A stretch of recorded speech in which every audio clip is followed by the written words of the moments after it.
Добро дојдовте во За или против, јас сум Љупчо Светановски. Имам особена чест денеска моја гостинка да биде професор доктор Виолета Ачковска, историчар, поранешен универзитетски професор. Добро дојдовте. Добро ве најдов. Професорке, време на прекршување, време на Голи оток. Ова е монографија за историските црнила на сите народи во Југославија, но и на македонскиот народ. Осликувате, како што и се вели во рецензијата, едно специфично време на идеолошко-политички прекршувања, од кои што не крутулиле, како што кажав, ниту македонците, едни црно-бели толкувања, ако си за Сталин, си против Тито, ако си против Тито, си за Сталин, сите оние црнила, како што кажав, кои што се случувале тогаш. Еве, книгата вака изгледа, прекрасно едно издание од Панилич и главен уредник Раде Силјана, рецензент професорот Никола Жежов. Времето на прекршувања опишува еден период, повоен период од македонската историја, но специфично се држи за периодот кој јас точно го нареков време на прекршување.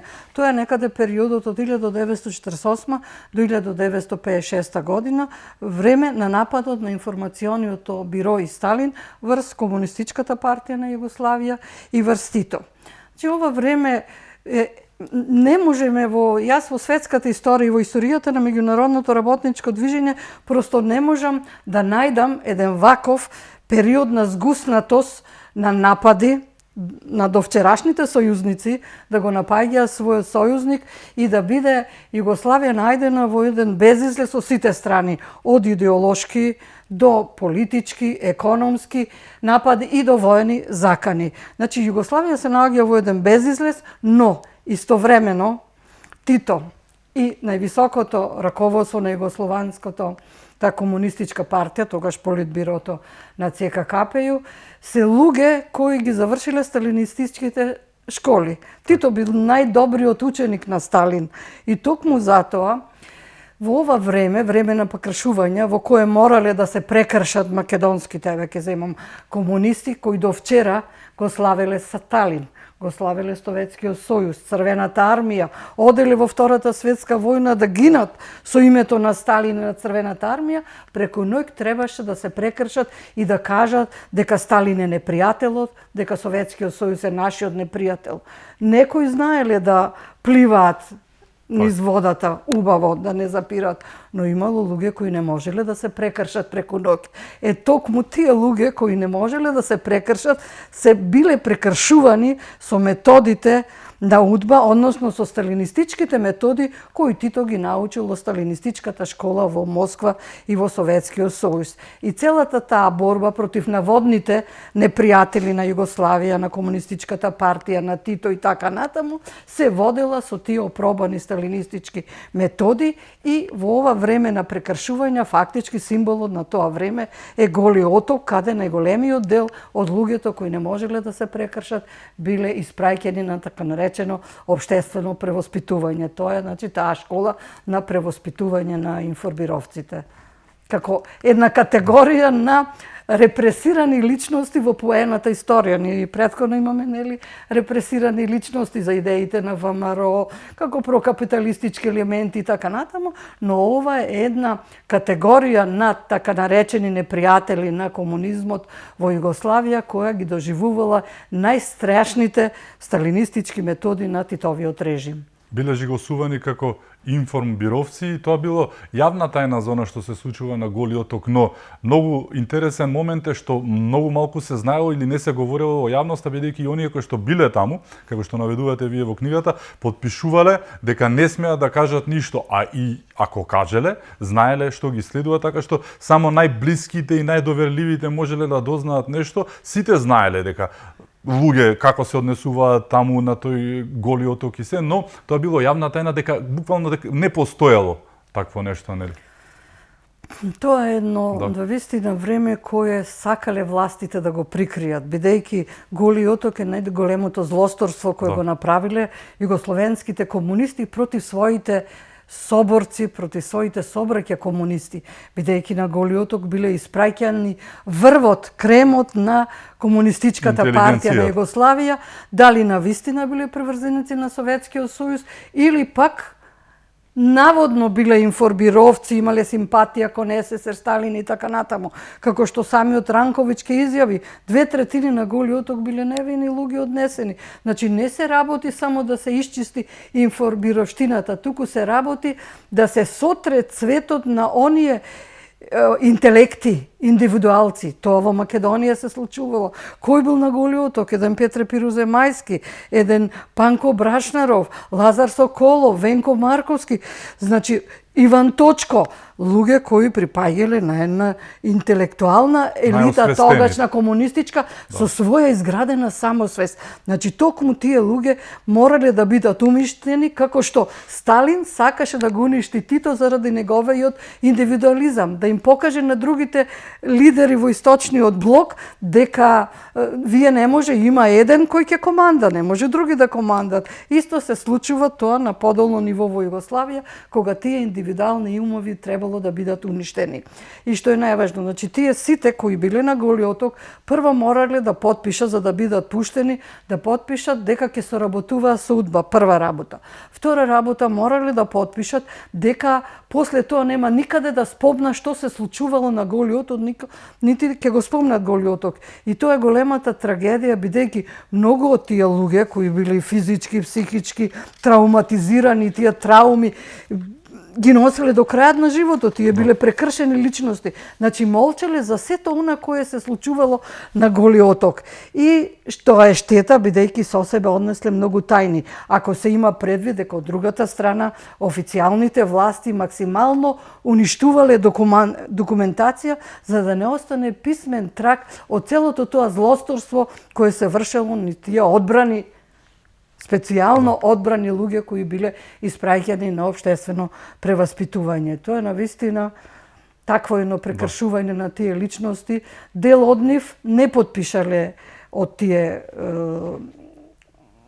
обврски за да соработуваат со УДБА, но настрадале многу повеќе него тие кои потпишале. Но и повеќето кои потпишале, кога отишле на слобода, тоа потпишување на обврската им било продолжување на Голи оток. За нив тоа било еден многу срамен чин и дел од нив се пасивизирале, гледале да ги одбегнат тие постојани викања на рапорти во УДБА и така натаму. Еден дел дури кои не биле на Голи оток си станале доушници, нели имавме илустрација која пропадна. За жал тоа е тоа, значи време на прекршувања. Тито до смртта негира дека познавал, знаел нешто за Голи оток, нели? Но интересно кој што кажавте и вие, тој употребува сталинистички методи. Сталин ги употребува кон него, но неуспешно. Тито успева во својата приказна со тие сталинистички методи да сотре се што е против него и како што кажавте вие, многу удира по македонштината. Да ве жигосаат како информбировец, сушност во Македонија 90% биле оние кои што биле про Македонија, за независна Македонија, за една Македонија, за нели враќање на Егејскиот и на Пиринскиот дел, било злоупотребено од службите, особено од КОС. Вие кажувате дека ова е незавршена приказка, има уште многу работи да се дознаат. Значи незавршена приказна, бидејќи околу во времето на информбирото многу органи апселе на теренот, не се знаело веќе секој имал ингеренции и се докажувале колку поќе ќе уапсат, толку по веќе ќе одскокнувале во службата, нели тоа било таа хајка против информбировците, значи во ова време страшно, но има индикации дека не само што значи овие луѓе ги претворале во кодоши во ова, дека во тоа време на информбирото, кое за мене е многу индикативно и многу страшно и до денеска мислам дека ги чувствувам сите тие работи, дека секој трет во Југославија станал информатор. Знаете какво е тоа време, какво е тоа страв, значи, од една страна примитивни луѓе кои сакаат да напредуваат во службата со амбиции, тие не бирале средства да ги газат оние кои имале поголемо образование, кои имале своја индивидуалност, кои повеќе знаеле за да се искачат во таа хиерархија и сите тие станувале доушници користејќи незаслужени привилегии и фактички начинот за да ги користат тие незаслужени привилегии требало тие да станат цинкароши, да ги кодоша своите браќа, сестри, најблиски комши, за да ги прогласа за информбировци и да ги превоспитуваат во тој систем на превоспитување.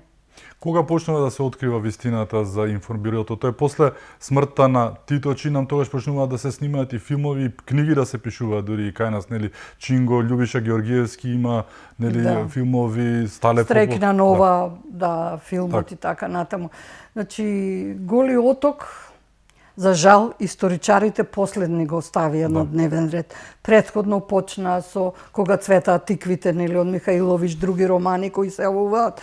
Пасквелија од Чинго за колективизацијата на селото, кој е една од најстрашните и најтрагични епизоди во повената македонска историја, како последица судиро со информбирото и од сталинизмот, значи имаме многу повеќе. Но некаде историската наука, не само по смртта на Тито, туку некаде од кога падна Берлинскиот зид, па се отвори. Една работа беше, бидејќи историчарите има една шема која се воспостави на првиот конгрес на Комунистичката партија на Македонија, значи во говорот на Лазар Колишевски, беа воспоставени некоја матрица, некоја шема на толкување на историјата. Историчарите има автоцензура, значи до 89-90 година. Првата работа е автоцензура, втората работа затворени фондови. Јас не можам да пишувам историја ако немам документи. Значи, прво и основно се изворите, документите. Се сеќавам јас кога почнав негде 86-7 година да пишувам магистерската работа за аграрната политика, заклучени сите фондови. Оние кои има сеќавање, се уште исплашени беа. Никој ништо не ми кажува. Нема фондови, немам од каде да се фатам зрно по зрно. Во вреќа песок, не знам, барате некое зрнце за да извадите нешто да направите. Значи, тие беа двете работи: стравот, автоцензурата, а понатаму затворените документи, затворените архиви.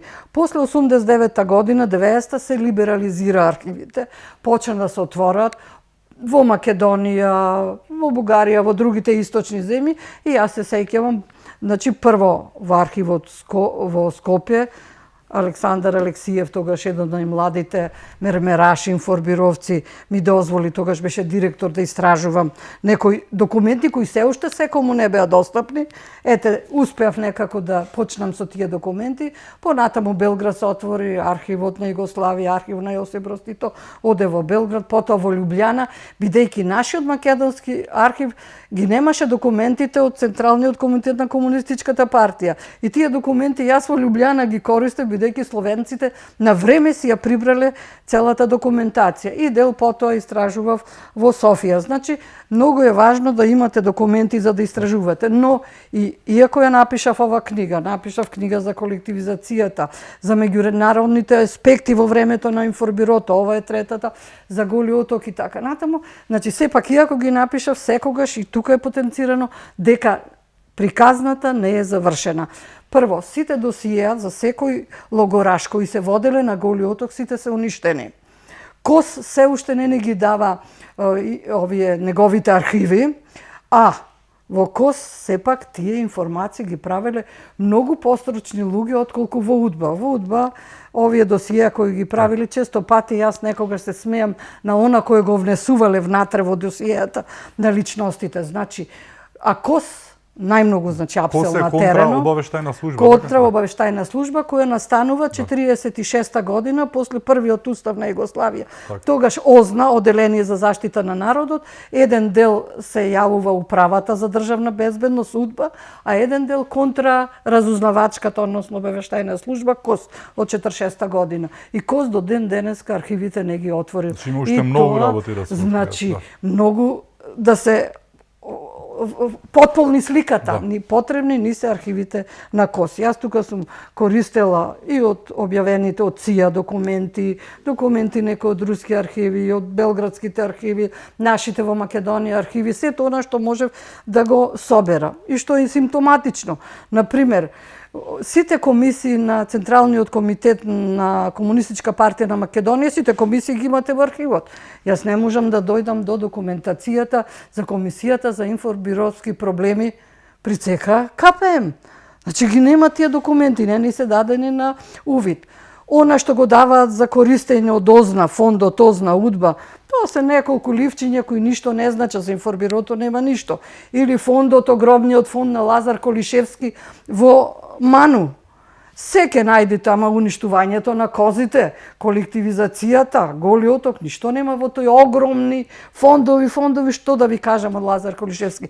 Значи, сето она кое можело да ја компрометира власта, било тргнато за да биде недостапно до јавноста. И просто има повеќе записи на поранешни удбаши кои кажуваат заради на Голи оток можевме да го правиме тоа кое го правевме, да уништуваме такви индивидуални умови, такви интелектуалци, шпански борци, генерали. Значи, тоа вика не можеше без знаење на папата, на најголемиот шеф, вика, сето тоа го знаеше. Ама, вика, во ниту еден архив, во никаде не ке најдете документ во кој Тито има запишано нешто на писмено стои дека тој стоел зад Голи оток, а фактички тој е творецот и тој стои и зад Голи оток и зад сето тоа што се случувало во Голи оток. Така. Но еве, вие користевте многу од тоа што можев да видам од досиеа на Брашнаров, гледав, имаше од Фотев, Жежов, Пирузе Мајски, дел испомнавте, Неджата Голи, значи многу македонски судбини на едно место и сите за жал такви какви што се. Тоа е карактеристично, во еден дел од книгата тука е запишано дека информбирото не послужило само, и вие го спомнавте претходно, не послужило само да се тргнат оние кои наводно биле засталени како информбировци етикетирани, туку и со македонската струја во тогашната политичка стена, така наречените автономисти и сепаратисти.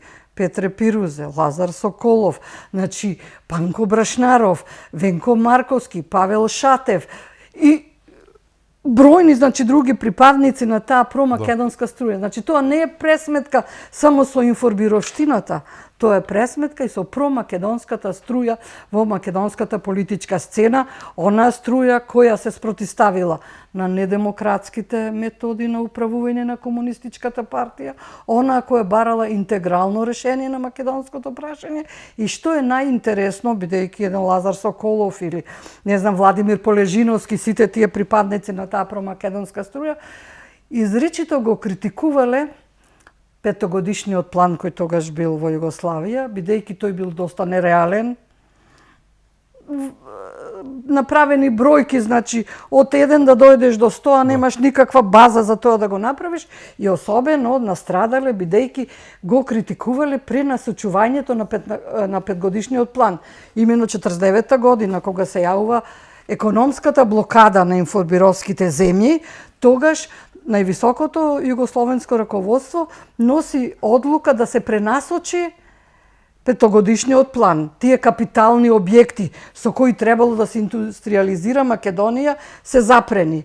Средствата се пренасочуваат кон северните развиени републики, бидејќи заради воената опасност требало да се создава армијата. 30% од сите средства оделе на зајакнување на армијата заради таа опасност. Но што се случува? Ние после со години се расправавме со словенците, нели, кој кого храни во овој период. Значи, тоа е екстра профитот кој бил потребен за развој на индустријата на север заради воените потреби се извлекува од земјоделството и селото. Низ така наречени Кидрич кој ги вовел тие ножици на цените. Многу ниски производи на земјоделските производи, а многу високи на индустриските производи. Вие можете со вагони жито да извезувате за некоја една елементарна машина која ќе ви дојде од север, од Словенија. Така што екстра профитот од земјоделието во Македонија, каде 75% пред колективизацијата Македонија била аграрна земја. Сето тоа се прелевало на север. И со тоа се зголемил јазот на неразвиеност помеѓу развиениот север и неразвиениот југ. И фактички овие македонски дејци, почнувајќи, значи, од Петре Пирузе Мајски, Лазар Соколов, Васил Калајџиски, Кирил Петрушев и така натаму, кои биле во тие асономски дејци, тие се спротиставили на тоа пренасочување на планот. Тоа било еден дел, значи како македонски националисти требало да бидат испратени на општествено превоспитување. Со етикетирање, дека затоа што тие истовремено со тоа критикувале недемократските методи на управување во комунистичката партија. И сето тоа им било залепено, етикетирано дека се информбировци кои ја бранат советската политика и така натаму. Тоа буквално до крајот на Југославија беше онаа приказка, не беше урбан мит за македонскиот патлиџани, словенечкиот, нели, кетчап кој што го наплаќавме. Да, тоа е. Вие велите дека освен, нели, ова со селото што е случено пред независноста и транзицијата се двете најголеми зла за Македонија како држава. Значи, кога ќе го проучувате Методи Андоновченто, тој има многу поинаква визија за економскиот развој на Македонија, да се искористат овие ресурси кои ги има Македонија, за да може постепено да се развива, бидејќи земјоделството била база. Со векови Македонија, тоа село обстојувало во Македонија. И сега вие за период од неколку години, кога се воведува колективизацијата 49-та година, уништувате не само една цела патриархална цивилизација, уништувате еден огромен поле, ресор од кој се излекувало, во кој имало екзистенција на големиот број од население. И вие за 3 години сакате да извршите насилна индустриализација, која на крај резултираше во поселанчени градови и празни села, кој беше фатално за Македонија. Истиот тој процес, значи, на деаграризација, кој овде со насилство се спроведувал за 4 години, во на Јапонија се спроведувало за 60 години, во на Шведска за 90 години. И сега замислите, значи, колку значило тоа насилство, со насилство нешто да се направи кое било вештачко во тој период. И тоа е голема, значи, грешка која се направила. А понатаму, значи, уништувањето на селото е една од најголемите грешки и селанството е најголема жртва од судирот на КПУ со информбирото. И втората работа, после 91 година, транзицијата и приватизацијата на општествениот капитал. Ако после 45 година со незамисливо насилство се грабала и се одземала приватната собственост, после 90 година, за време на приватизација и транзиција на тој општествен капитал, со невидена кражба, истиот капитал се прелева во приватни джепови. Тоа се две работи. Ја секогаш на студентите, кога им држав предавање, им викав, од политички пароли не пропаднала ни една држава. Уништете економијата, сте уништиле државата. Фактички, македонското уништување започнува со таа криминална приватизација. Тоа е најтрагичната работа покрај сите политички нус појави кои се јавуваат. Тоа се двете работи со кои се уништи македонската база, македонската економија. Наследниците на комунистите го прават тоа во 90-тите. Да, истите оние, потомците на истите оние кои одзема приватната собственост, сега ја приватизираа, значи. Да. Тој процес, кругот е тој. Тоа е долго трајање на историјата. Истите, да, тоа што вика Фернан Бродел, значи тоа е долго трајање на историјата. Ние сме сведоци на еден кус момент на случување, но тоа се процеси кои не можат да се прекинат со некој настан, туку си траат век, 2, 3, значи тоа паралелно долго трајање на историјата, на тој менталитет кој тешко се менува. Но сепак и покрај тоа што го правеле, не успеале да го уништат македонизмот. Овој рецепт, повторно ќе кажаме, сталинистички, еве јас читајќи Чемерна жетва, 29-та до 33-та за Украина, каде што исто ја ништи Сталин целосно украинската интелигенција, така гладоморот, нели, каде што ги јадат собствените деца во најголемата житница на Европа. Ова се случува во Македонија на малку поинаков начин, но повторно е преку Голи оток, ништење на македонската интелигенција, уништувањето на македонизмот, но сепак и покрај се што правеле, и тоа зборуваме 4 децении, не им успеало. Не.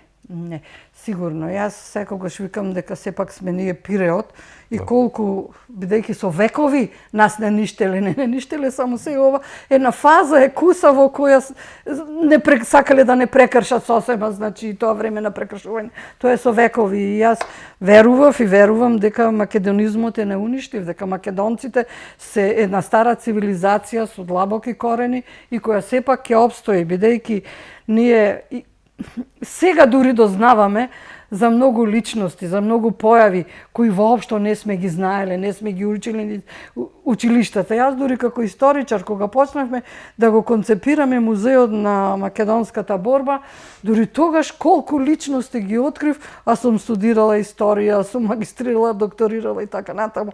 Значи можете кога ние историчарите колку личности не сме ги познавале, колку обичниот народ наш малку знае од сопствената историја. Но сепак сето тоа постепено се открива, се објавува, се истражува и сето ова кој го опишуваме, кој го објавување, фактички еден темел за обстојување на Македонија и македонизмот, бидејќи колку да не негираат толку купишта документи, книги напишани од различни области, не може тоа да се уништи македонизмот никако. Сепак, читајќи дел од вашата книга, една работа повторно што ни се повторува целата историја, една од најпознатите мисли на Гоце Делчев е дека не познава земја која што повеќе пати од сопствените предавници, нели? Сретнав многу имиња и презимиња, за жал презимиња и кои што ден денес пак ќе кажам ги гледам кај една политичка партија и тие се тие што се кодошите, тие се тие што се функционерите, тие се тие кои што се оикофобите, предпоставувам, нели, автошовинистите, Југославија тогаш гледаат кон Белград, како што денеска гледаат кон Брисел, од Калда, од БДА, нели, работа на БДА, но истите тие, да не речам луѓе, и тогаш и сега, но многу кодоши од македонската страна. Не зборувам само за функционери како Колишевски, не сакам да не споменувам презимиња, но има и многу познати презимиња.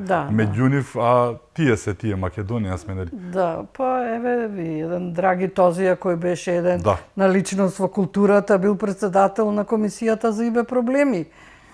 Тој лично ги спроведувал и ги испитувал многу личности, еве како например кој беше за Богоја Фотев или други личности слични од македонската историја кои тој лично ги проследувал.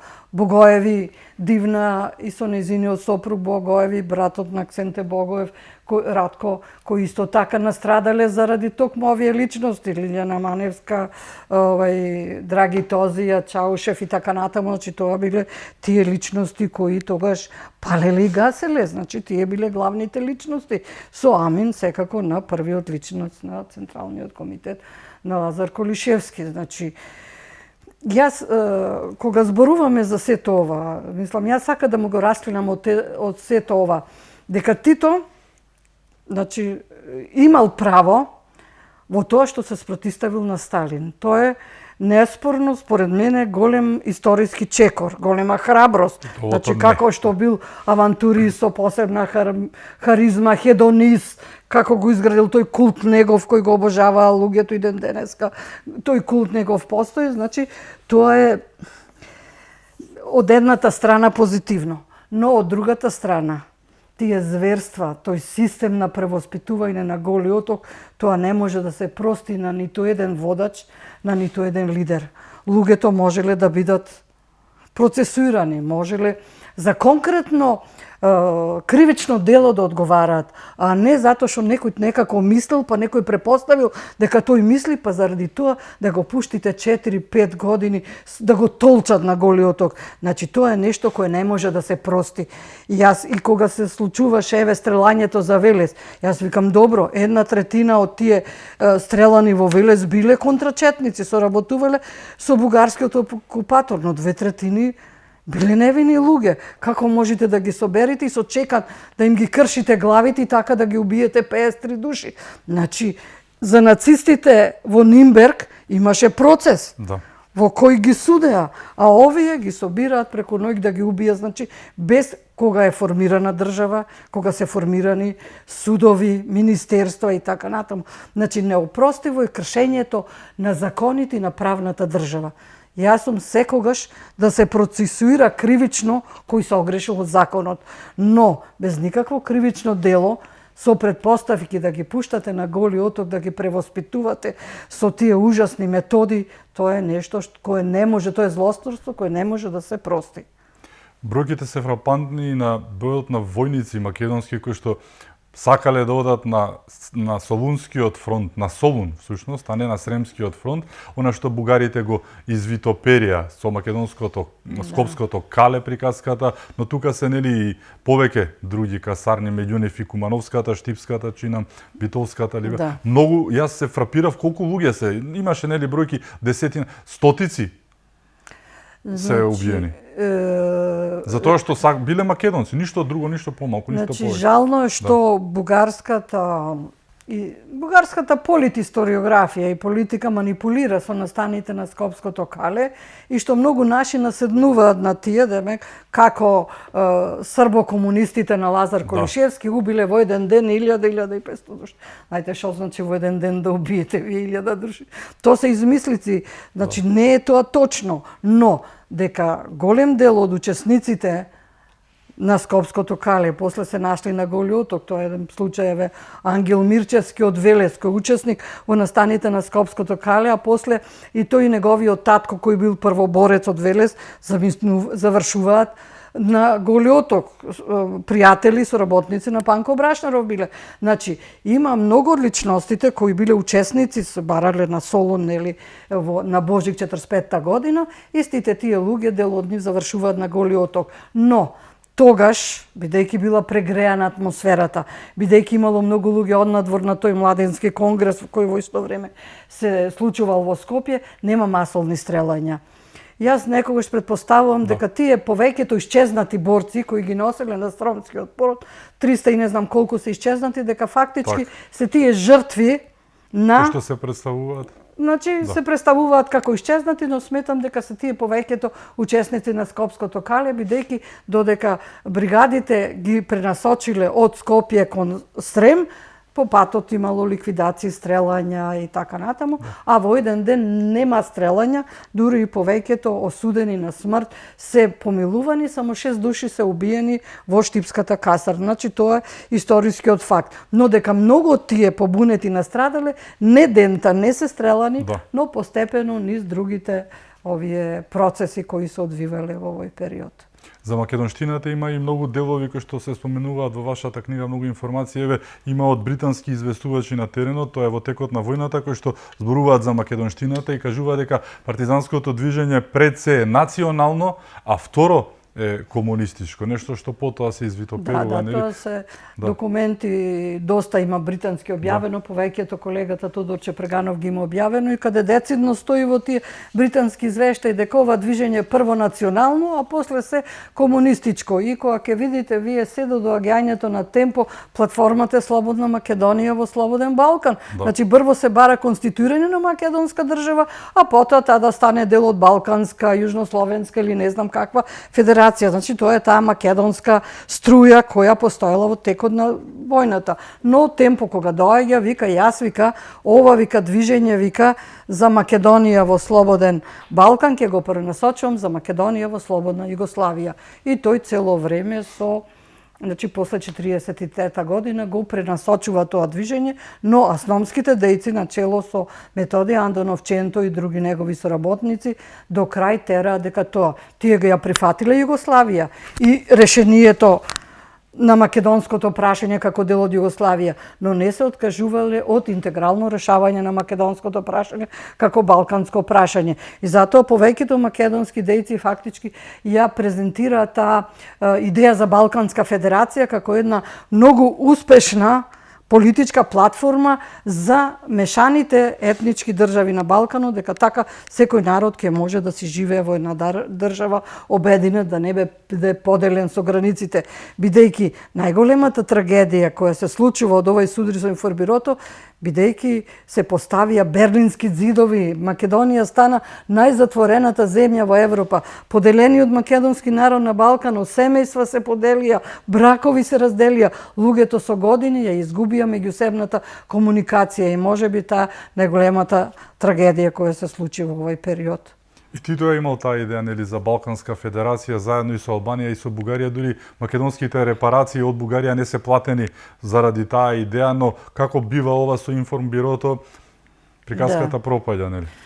Значи, 25 милиони долари или колку Тито требаше да добие како репарации за учеството на Бугарија на страната на Хитлер и на фашистичките сили. Значи, тоа е историски факт. Но Тито ги одбива прво, веројатно под влијание на Сталин, бидејќи Сталин во овој период, значи, има интерес, некој на Балканот почнува таа идеја за формирање на федерација. Второ, Тито, значи, за интерес на таа федерација се откажува од репарациите и секако идеолошката истоветност со веќе со Ѓорѓе Димитров, комунистичката партија на Бугарија која почнува во татковинскиот фронт на Бугарија да станува доминантна. Значи тоа се работи кои и Сталин секогаш наставува таа Балканска федерација според интересите на Советскиот сојуз, а не што му било гајле да се реши, не знам, македонското прашање како балканско прашање, тоа се тие факти. Но најголемата трагедија од сето ова кое се случува во овој период е што од македонската политичка сцена се елиминирани оние вистинските личности кои биле носители на таа македонска национална свест, на македонскиот идентитет. Најголемата трагедија е што македонскиот идентитет во овој период преку насилство се пренасочува кон комунистичка југословенска идентификација. И фактички тој југо-носталгија која ја имаме ние после 90-те години е резултат на тој долг историски процес на пренасочување на македонската историска свест кон југословенска комунистичка свест. И таа, значи, пренасочена свест до ден денеска стои кај истите тие потомци за кои зборувавме. Значи, тоа е таа југоносталгија. Јас сум родена во Југославија, јас ја сакав Југославија, беше моја татковина, но не можам, иако сум историчар, да бидам свртена назад. Сега имам своја држава, ја имам Македонија, ќе гледам да го зајакнувам македонскиот идентитет и да работам за доброто на мојата македонска држава, а не за некои надворешни разузнавачки сили и така натаму, бидејќи да не се залажуваме, Македонија секогаш била еден вриеш од надворешни разузнавачи и пропаганди. Пропагандите од 19 век ги уништиле брат со брат, семејство со семејство да не се видат. Денеска тоа го прават на некоја идеолошка и така натаму оценка, но таа е таа историја на долго траење од која ние не можеме да се ослободиме од таа идентификација пројугословенска која и денеска е присутна и просто Македонија ја доживуваат како туѓа држава, како непријателство. Важно им е тоа што некогаш било поминало. Дајте да гледаме напред. Значи тоа се тие работи кои од овој период на прекршување, никако да се прекршат некои личности, па да си ја сакат повеќе Македонија од минатото со Југославија. Значи тоа се тие Историјата работи. се повторува, еве, од истите тие имаме прифатете се што треба. Зборувам за оној така наречен француски, всушност 100 на 100, 102 на 100 бугарски предлог, кој што и ден денес немаат проблем со тоа, зборуваат за некаква си изолација на Македонија заради тоа што не го правиме, тоа што тие го подпиша, никако да се отргнат од потреба за поголем брат, некој да ги води. Значи, тоа е таа скршена кичма. Да, Тоа се луѓе идентитетски несозреани, идентитетски инвалиди. без идентитет луѓе. Да. Тоа е таа суштина, бидејќи најголемата трагедија е прифаќањето на двата договори кои се случија, имено добрососедски со Бугарија и со Грција, со која го изгубиме и македонското име, идентитетот македонски го губиме официјално, но ние еве како последните мохиканци, а има многу како нас, кои сепак не се даваме, си го браниме македонското, си ги браниме корените, традициите, идентитетот и мислам дека се повеќе од оние кои не распродаваа и кои немаат идентитет. И тоа е фактички, тоа не уништивоста на македонизмот, дека сепак сме повеќе кои ја сакаме Македонија од оние кои сакаат да ја раздушат, да ја обезименат, да ја идентитетски да не постои Македонија и македонскиот народ. Тоа е една политика од 19 век, значи во таа историја на долго траење. Европската Унија е само продолжување на политиките на европските големи сили од 19 век, од Берлинскиот конгрес, пред тоа Цариградската конференција и така натаму, значи каде се донесува одлука да нема словенска држава во центарот на Балканот, а тоа е Македонија. Значи, нашата несреќа е тоа што се наоѓаме во центарот на Балканот, а таа историја на долго траење фактички е продолжување на дипломатијата од 19 век, која продолжува и во 21 век. И македонците се таа штета на таа една таква европска политика.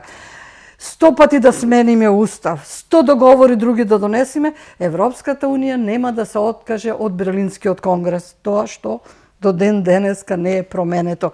Значи се работи за одземање на правото на државотворност на македонскиот народ. Тоа се тие, значи, политики кои до денес ги чувствуваме и се случуваат. Имаме уште теми за отворање. Ке зборуваме за Македонија, за македонизмот. Со нас е професор Ачковска. Се враќаме веднаш по рекламите. Останете со нас.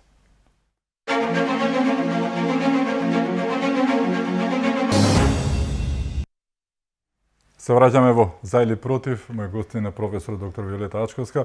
Професор, ке зборувавме за Македонија, македонците, периодот на информбирото, но еве оној подолг период, во вашата книга исто тоа го има, дека во периодот од 45 до 85 година биле откриени 105 илегални групи и организации чии што дејствување било насочено кон отцепување на Република Македонија од Југословенската федерација и создавање на една единствена самостојна и обединета Македонија. Значи ништо не знаеме за овие работи, еве, како македонци, ние не знаеме дека за овие 40 години се фатени 105 илегални групи и организации. Колку имало реално?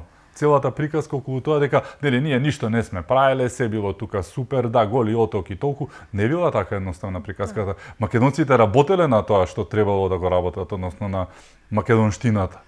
Значи, кога ќе се споредат приврзаниците за информбирото, кои најдрастично секако биле репресирани, и овие кои биле приврзаници за обединета Македонија под протекторат на некои од западните држави, бидејќи барале демократско уредување, бројот на тие организации далеку поголем отколку што во Македонија воопшто се формирала некоја информбировска организација, за разлика од Црна Гора или Србија и така натаму, каде има многу такви информбировски организации и групи кои потоа делуваат и во миграција.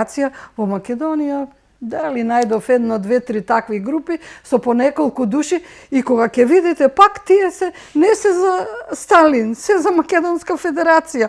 Дури кога разговараат меѓу себе аснаумскиве дејци, Васил Калајџиевски, не знам, со Лазар Соколов, со Кирил Петруше, вика, абе проблемот не е во Сталин, проблемот е во Македонската федерација. Значи пак и тие дури кои биле прогласени за информбировци, фактички ги боли македонското прашање и тоа е доминантно. Инаку во Македонија до 85-та година навистина повеќе од 100 организации делувале на линија на ВМРО, дел од нив се судени, одлежале долгогодишни затворски казни по 10-12 години и така натаму, значи кои навистина биле репресирани, но кои биле ставени некако во аут. Дури ние со Никола Жежов, колегата, кога почнавме да истражуваме репресијата во комунизмот, и со некои потоа и документарни филмови излезе, почнавме да ги вадиме тие личности кои после војната не се помирувале со парцијално решеното македонско прашање. Можеби немало шанси да се формира некаква обединета Македонија, тоа можеби тоа било некој сон, некој идеал неостварлив, но зошто да се откажеме од нешто кое историски постоело? Значи, проблемот е во тоа што на таков начин ние имаме една контраофанзива против сите оние кои сакаат, кои не делеле, кои не негирали и така натаму, и затоа тој еден голем фронт е многу важен, бидејќи имало такви луѓе кои не се откажувале од идејата за една поинакво решение на македонското прашање на Балканот. Тоа е важното. Да. Контра сето ова и сите овие работи што ги кажавме се повторно една група луѓе кои што можеше и да бидат, меѓу другото, обелоденети и се обелоденија, да расчистиме со оние црните петна од минатото, да не ги ставаме работите под тепих како што најчесто и се прави во Македонија. Зборувам за процесот на лустрација, кој што започна, дел од луѓето и ги слушнавме, дел од истите тие ликови, да не ги речам фаци, се денеска исто дел од политиката, замислете, и со сиот ум и се што имаат, излегуваат и по медиумите и делат правда, кажуваат што треба, како треба. Зборуваме за класични кодоши, професор. Да, луѓе кои што врз туѓи судбини правеле кариери. Не ме интересира, има меѓу нив и универзитетски професори, јавни личности, глумци, еден куп се, биле класични кодоши кои што благодарение на тоа што кодошеле своји колеги, пријатели, дошле до функциите. Тоа Дури е- историјата е смената. Првиот роман македонски не е првиот роман, вторе, трете, знаеме, значи какво биле. Да, селото за седумте јасени. А не, Стале Попов е. Стале Попов е Да. жртва, дури има Да. еден... Такви работи дури се случувале. Не им Да. одговарал наративот на книгата. Да. На Стале Попов. Јас ова секогаш било викам подобро. дека Стале Да. Попов ја напишал најдобрата историја на секојдневниот живот на македонскиот народ. Значи оставил нешто кое е трајно, историски трајно, значи тој менталитет, тие случувања и така натаму зборуваат за македонскиот човек во едно многу деликатно историско време, тешко историско време. И Стале Попов навистина е неодменлив во македонската историја, особено историјата на обичниот човек во Македонија. Селото за седумте јасени, кое беше прогласено нели за прв роман, овој не се печател додека се отпечати нели од Стале Попов книгата, додека се отпечати Село за седумте јасени, ја велича колективизацијата. Да. Но кога пропаднала колективизацијата, Славко Јаневски го преработува тој роман, значи се откажува фактички од тој роман каде се слави колективизацијата на селото, која ви кажав било едно на најтрагичните прекршувања на македонското општество и на македонската патриархална цивилизација во овој период, значи. Инаку за лустрацијата, кога почна да се спроведе, учествував на многу емисии, барав таа лустрација, само да се кажат податоци, дека 65-та година, пред падот на Ранковиќ, нели 66-та, околу 170.000 досија се водиле. Тоа е огромна бројка за Македонија, замислете си. Последна година ги намалиле на 95-6.000. Потоа во архивот, кога се предаваа овие досијата 2000 која година таму беше, предадени се само 14.000 досија. Значи тоа огромна маса на досија се уништени. 160.000. 92 година, кога дојде ВМРО, тогаш требаше да се спроведи лустрацијата.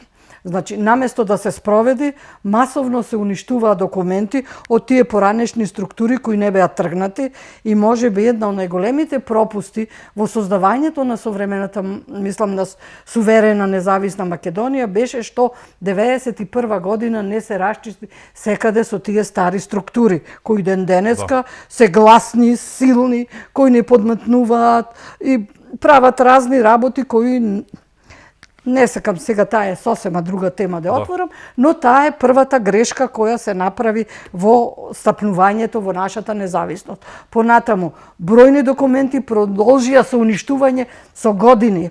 Понатаму, во архивот на Македонија исто така имаш индикации, еден од СДСМ, тоа на емисија од Илустрација, ми кажа, баш беше првата влада тогаш на Македонија, па вика шо мисли, вика прашај, вика колку камиони од архивот вика се уништуваат на документи и така натаму. Така што уништувањето на документацијата создаде голем хендикеп. Исто така, значи се донесе закон во кој стои дека ќе биде лустрирани само оние за кои ќе се најде дека потпишале изјава дека ќе се работуваат. А мудрите кодоши се ги повлекле сите своите потпишани изјави, така што не подлежат на тој закон на лустрација. Значи се изигра, целиот закон беше изигран, но тие кои требаше да спроведуваат лустрации, да дадат на увид материјали за лустрацијата, фактички беше тие кои требаше да бидат лустрирани. И нормално си се заштитија себе си на различни начини. Дури ако ги гледате досијата сега, имате досија, например, од многу од овие дејци од ВМРО кои биле пред 90 или таму се судриле со комунизмот, значи од нив досијата, едно досија со 3-4 досија, лепени, додавани, правени, така што тоа се работило да се уништат многу. Бомбите на Заев. Да, многу. Но еве, токму поврзано со денешницата, од каде, нели, произлегуваат и сето тоа, ако се сеќавате последниве 30 години постојаме, но на така 5-10 години имаме по една афера со прислушкување, која што ја вади кој друг ако не повторно наследниците на комунистичката партија на Југославија. Постојано поврзаноста тие атавизми со Удба, Озна и Кос излегуваат на виделина, се некој некаде има луѓе, убаво кажавте, требало да се расчисти на времето. Па тоа е Без тоа продолжување, да. тој континуитет, значи не се расчисти 91 година, тие си работат и денес. Нема тука, мислам, дилеми. Бидејќи не се расчисти. Лустрацијата се прекина, не се спроведе, понекогаш и погрешно се спроведуваше, така што тоа остана една болна рана која нас не чини држава. Мислам дека не чини држава. Како понатаму, еве за крај, како понатаму, што би им препорачале ви на актуелните власти и на оние што ќе дојдат? Препорачувам прво образовниот систем да се смени. Прва работа. Значи, нашите ученици уште од градинката, уште од основно образование, да се воспитуваат во духот на негување на македонската традиција, македонската историја, да се создава патриотизам и љубов како задолжителна воспитна компонента на секој граѓанин на Република Македонија. Прво, љубов кон татковината. Ако сакаме, значи, да воспитаме генерации кои понатаму ќе воспитуваат добри македонци. Првата работа, значи, таа е која треба да се направи. Втората работа, вие сте тука, медиумите. Огромна одговорност имаат медиумите. Повеќе настани од културата. Нешто кое го облагородува и го оплеменува душата на македонскиот народ да ја оплемени, а не ударни вести по 5-10 минути за некој убиство, за некој насилство. Па што мислите, ако во другите земји секој ден даваат вести со убиствата, па што друго ќе даваме? Значи, тоа е прва работа. Образованието и медиумите сносат голема одговорност во создавање, прво, на патриоти, на луѓе кои си ја сакат татковината, и второ, издигнување на културното ниво на народот. Јас гледам дека се повеќе и повеќе некако паѓа културното ниво на народот и тоа многу боли. И затоа сега во последно време јас најмногу се ангажирам со поезија, со книжевност, со нешто кое останува на македонски, со афирмација на македонскиот јазик, афирмација на македонскиот творечки дух, бидејќи сме ние една навистина надалена, талентиран народ кој има толку многу убаво да даде, а секој ден се случило некој убиство, па народот со денови се труе и се храни со некакви негативни емоции, со негативни работи кои многу мене ми пречат, искрено ево вака кажувам. Се сложувам. Значи, и учебниците треба сериозно да се преиспитаат кои се во наставниот процес, бидејќи ние бевме сведоци што се случуваше додека ни беше министерка Мила Царовска, тоа беше рушење на комплетно рушење на образованието, значи тоа. Значи, а вие можете да направите грешка во политика се, ама ако направите промашен образовен систем за 300 години сте ја уништиле државата. Тоа е многу важна и одговорна работа и затоа сметам дека тие две работи, бидејќи човек кој е патриот, кој си ја сака татковината, ќе се труди да не биде корумпиран, да не се залажуваме корупцијата, од секаде ни е присутна во општеството, но човек што си ја сака искрено татковината нема да биде корумпиран, ќе гледа да работи за доброто на татковината. Ви благодарам што бевте моја гостинка. Ви благодарам на поканата. Ми беше искрена чест. Благодарам. Благодарам и вам што бевте со нас, да сте ни живи и здрави, имајќи предвид се што се случува околу нас, чувајте се многу.